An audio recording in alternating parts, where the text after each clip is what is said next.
Já, mér finnst það sem við erum að gera á samstöðunni vera það mikilvægt að ég ætla að einbeita mér að því núna.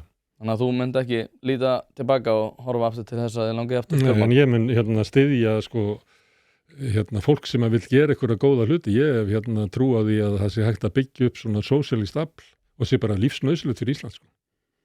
Það er bara lífsnauðsynlegt, sko.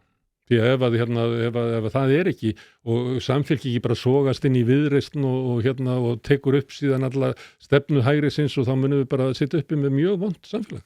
Þá mun allir vera hljómgrunni fyrir því að auka völd ríkissáttasemjara til að berja niður verkalýðshreyfinguna og við munum bara halda áfram í einhverju svona nýfrjálshyggju lausnum, sko. Og það verður hent einhverju svona 5% í eitthvað félagslegt húsnæði en svo bara braskararnir látnir húsnæðismarkaðinn. Það verður opnað fyrir skólakerfið og heilbrigðiskerfið til þess að braskararnir geti vaðið þar inn.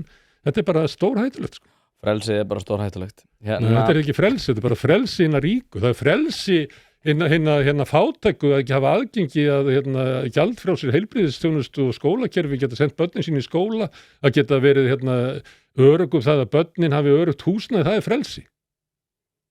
Það er ekki frelsi að vera undir hælnum á einhverjum